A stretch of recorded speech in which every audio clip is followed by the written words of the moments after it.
Өлфәт Хаҗи Шакиров Магнитогорскида ислам дине өммәтен үстерүгә зур өлеш керткән. Максатчанлыгы аркасында Металлурглар шәһәре мөселманнары өчен бер түгел ике мәчет булдырган шәхес. Аның турыдан-туры җитәкчелегендә дистәләрчә имам, вагазчы, дин белгечләре тәрбияләнә. Ватандашлары тормышында изге эшләр башкарып бакыйлыкка күчкән милләттәшебезне хөрмәтләп искә алдылар.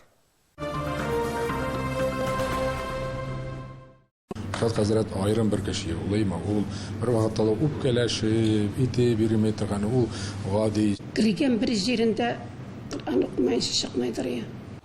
Ул килевен хәбәр нур һәм сонда энергичный һәр вакыт хәрәкәттә була торганы.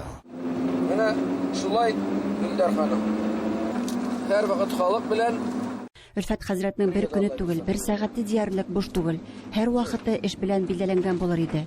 Шулай гомеренең соңгы көненә кадәр Металлурглар шәһәре мөселманнарына хезмәт итә.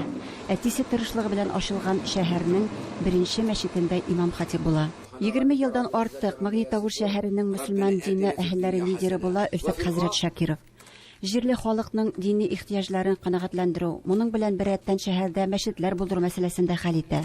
Телләрен аркылы төшнәп кайта иде. Беренче этаждан горисполком, ул вакытта горисполком.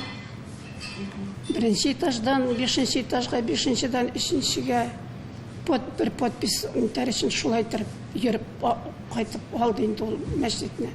Бик кыенлык белән алды. Ну, халыклар бик сөенделәр. Башкортстанның Дүртөйле районында туып үсеп, армияда хезмәт итеп йөргән Өлфәт Шакировны Магнитогорскига биредә мулла вазифасын башкарган әтисе чакырып ала. Монда ул техник университетты тәмамлап, металлургия комбинатында 30 ел хезмәт итә. Хаклы ялга чыккач, әтисе башлаган эшне дәвам иттерер өчен Уфада мәдрәсәдә дини белем алып, шәһәргә имам булып кайта. Нигезе салынган, әмма төзелеше тукталган шәһәрнең җәмигъ мәчетен төзүне җанландырып җибәрә. 90нчы катлаулы елларда нигез салынган бу мәчет 12 ел төзелә. Шушы мәчетне салган өчен инде нык шатланды. Ул бик нигә мин әйтәм, шул кадәр гашынып интеп йөрисең. Минем эшем бит ул диде.